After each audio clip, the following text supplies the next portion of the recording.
نعرفوا قراءتكم للبرنامج الحزبي تاع التجمع الوطني الأحرار وسبيل الكلمات القفل فيه. شكرا على هذا اللقاء. اولا في البدايه لابد بالتذكير بالقناعات الاربع للحزب. هي اولا الحكامه الجيده، سياسه القرب، انجاح النموذج المغربي للجهويه، ثم انتقاء احسن الكفاءات. فاذا هذه القناعات الاربعه نعمل عليها في جميع الجهات. هناك الاهداف كذلك. من الاهداف التي اختارها الحزب على الصعيد الوطني هو تعزيز ثقه المواطن، ثم التنميه الاقتصاديه المندمجه في اطار جهويه مندمجه، والديمقراطيه التشاركيه. فاذا هذه الاهداف وهذه القناعات الاربع منها كنطلقوا كل جهه عندها منظور حسب الوضعيه ديالها الحاليه وحسب التقطيع الحالي. فاذا لانجاح هذه الجهه، ولما نرجع للفصل الاول والاختصاصات ديال الجهويه في القانون المنظم للجهات، اول نقطه كنظمها وهي التنميه الاقتصاديه، ثم هناك التنميه القرويه، وكذلك الثقافه والبيئه والتعاون الدولي. فهذه النقاط الاربعه سنستغلهم على حسب الميزانيات التي ستعطى للجهات. لا يمكننا أن نشرع ونعطي أرقام ونعطي مشاريع إذا لم يكن لدينا يعني ميزانية لهذا الاشتغال. لكن كما ذكرتم بالنسبة للتجربة التي أعرف الجهة جيدا كرئيس غرفة ورئيس جامعة الغرف وفاعل اقتصادي وإطار بنكي سابقا، لدينا أفكار. وهي النقطة الأولى وهي التنمية الاقتصادية. التنمية الاقتصادية لا بد من دعم المقاولات. هذه المقاولات في الجهة الشرقية بعد الخطاب المعروف ديال صاحب الجلالة اللي عطى الجهة واحد الانطلاقة، واللي المشاريع التي أنجزت الحمد لله، ولكن هي مشاريع ذات طابع تنموي. لكن بحكم الجهة وجودها في منطقة جغرافية حساسة، سواء حدودية، سواء مع إسبانيا أو مع الجارة الجزائر التي تريد أن ينكمش الاقتصاد وتريد كذلك أن يبقى المغرب الشرقي في عزلة. نحن نريد ننمي هذا الاقتصاد أولا بفك هذه العزلة وجلب الاستثمارات الوطنية والدولية التي لا تكلف بالميزانية شيء، وإنما تكلفنا بعد الجهود فيما يخص مناخ الأعمال الجهوي المرتبط بعدة مشاكل ونعرفها وسهلة الحل. ربما في سنة أو سنتين نحل جميع المشاكل بالتعاون مع السلطات الوطنية والمحلية.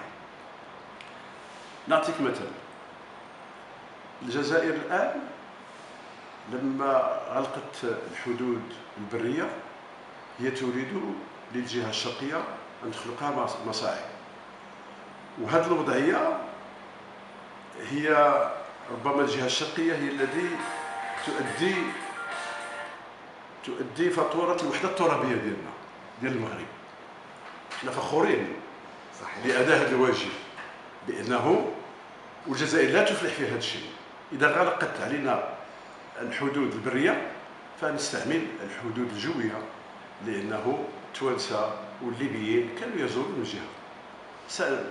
من المسائل التي نفكر فيها هو خلق ميني هب يعني في مطار وجدة ليربط تونس وليبيا، وليربط كذلك مع مالي ودول إفريقية وكذلك مع دول أوروبية. وبهذه الطريقة سنفك العزلة دوليا ويمكننا الاتصال بمستثمرين مغاربة أو مستثمرين أجانب.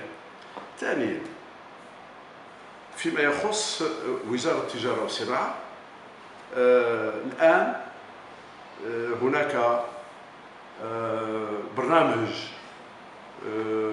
أمضيناه مع جامعة الغرف ووزارة التجارة والصناعة لخلق أحياء صناعية سواء للمشغلين الذاتيين أو للمؤسسات الصغيرة المتوسطة وحتى للمؤسسات الكبيرة. سنقوم بإنجاز هذه المحل ونعطيها للكرام، لأنه إذا أعطيته أرض له مشاكل ديال سنتين أو 3 سنوات باش عاد يبنيها، وخصو واحد العدد ديال المصاريف باش يبني. حنا لتسهيل المأمورية إما للكرام إما للبيع وكراء، المهم أننا نخلق مناصب شغل.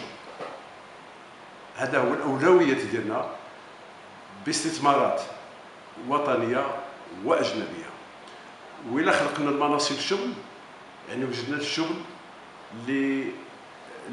الكثير من الشباب الآن يعاني ويشتغل في قطاعات غير مهيكلة، والقطاع المهيكل في الجهة الشرقية يمثل نسبة عالية جدا أكثر من 60%، ونسبة البطالة هي أعلى نسبة في المغرب. فهذه النقط هي اللي كتحرقنا وهي اللي كتجعلنا أنه من الأولويات ديال البرنامج ديال الجهة.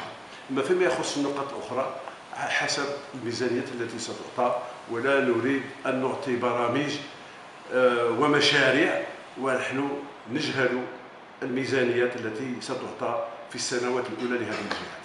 الحاجة اللي بغيت نسولك، الرسالة اللي توجهها للشباب، يجي عندك الشباب يقول لك نحن نبحث عن الشغل، واسمها النصيحة واسمها الرسالة اللي توجهها للشباب اللي كيقلبوا على الشغل، كيفاش يمكن لهم يلقاو الشغل، واسم خصهم يديروا باش يمكن لهم يخدموا. الشغل من أجل التشغيل، من أجل التشغيل أنا لا أوافق عليه. التشغيل من أجل الإنتاج.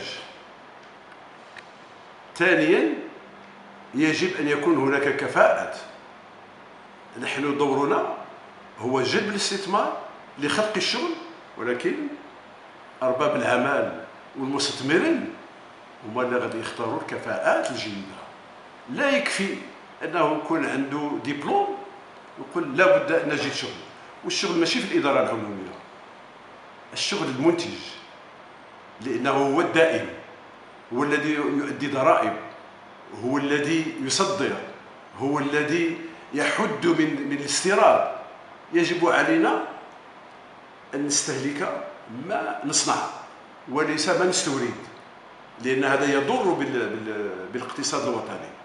فإذا لا بد بالصراحة مع هذا الشباب، إذا كان لهم تكوين غير لائق بسوق الشغل فيجب عليهم إعادة تكوينهم وإعادة تأهيلهم باش يمكن أنه يوجدوا الشغل المنتج وليس الشغل من أجل التشغيل. الحاج دريس، ولا بغيت نسولك الرسالة اللي توجهها للناخبين نهار 4 سبتمبر غادي الناس تمشي تنتخب، فواش هو الميساج، واش هي الرسالة اللي يمكن تقولها للناخبين، كيفاش يمكن لهم يختاروا الناس اللي غادي يتحملوا المسؤولية تاع المدينة وتاع الجهة؟ أنا خطاب صاحب الجلالة الأخير في ثورة الملك والشعب قال بالحرف: هذه الانتخابات هي ثورة. يعني قارنها بثورة الملك والشعب.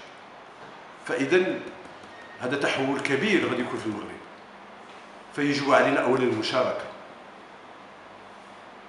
وليس العزوف. هذه المشاركة خص تكون أمانة، لأنه التصويت هي شهادة، والشهادة خص تكون أمانة.